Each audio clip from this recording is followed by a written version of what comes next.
اعوذ باللہ من الشیطان الرجیم، بسم اللہ الرحمن الرحیم۔ السلام علیکم ورحمۃ اللہ وبرکاتہ۔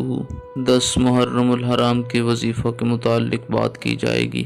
یہ ایسا وظیفہ ہے جس کے کرنے سے انشاءاللہ تعالی ہر آپ کی مشکل آسان ہو جائے گی، کوئی بھی حاجت ہے پوری ہوگی، لوگوں کے دلوں میں آپ کی عزت پیدا ہوگی، آپ کی محبت پیدا ہوگی، ہر مقصد کے لیے آپ یہ وظیفہ کر سکتے ہیں۔ ہر قسم کے پرابلم کے سلوشن کے لیے 10 محرم الحرام کو یہ آسان وظیفہ کریں، انشاءاللہ تعالی آپ کی قسمت بدل کر رکھ دے گا۔ اللہ رب العالمین کی مدد شامل حال ہوگی، ہر مقصد میں کامیابی ہوگی۔ جو لوگ ٹک ٹاک یوزرز ہیں ان سے گزارش ہے ٹک ٹاک پر نجم جلالی آفیشیل 786 کو فالو کریں۔ شارٹ کٹ اسلامک وظائف اور روزمرہ کے معاملات پر انشاءاللہ بہت اچھی ویڈیوز آپ کو وہاں پر مل جائیں گی۔ اللہ رب العالمین شہدائے کربلا کے صدقے تمام امت مسلمہ کو اپنی حفظ و امان میں رکھے۔ خالق کائنات شہدائے کربلا کے صدقے جو مسلمان دنیا کے جس کونے کے اندر مظلوم ہیں، اللہ رب العالمین ان کی مدد فرمائے، بیماروں کو شفائے کاملہ عطا فرمائے۔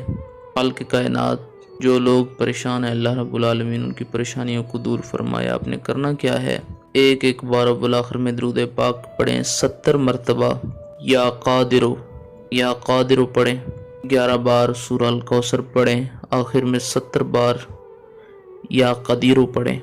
پہلے 70 مرتبہ یا قادرو پڑھنا ہے، درمیان میں 11 بار سورہ الکوثر پڑھنی ہے، آخر میں 70 مرتبہ یا قدیرو پڑھنا ہے۔ اس کے بعد جو بھی آپ کی دعا ہے اللہ رب العالمین کے ہاں 10 محرم الحرام کے دن ہاتھ اٹھائیں، اور جو مانگیں گے، جو بھی مقصد ہوگا، جو بھی حاجت ہوگی، انشاءاللہ تعالی پوری ہو جائے گی۔ ہر مشکل کی آسانی کے لیے، ہر قسم کے مسئلے کے حل کے لیے آپ یہ وظیفہ کر سکتے ہیں، انشاءاللہ تعالی 100% افیکٹو ہے۔ اللہ رب العالمین تمام جو لوگ یہ وظیفہ کریں، خالق کائنات ان کو ان کے مقصد میں کامیابی نصیب فرمائے، آمین یا رب العالمین۔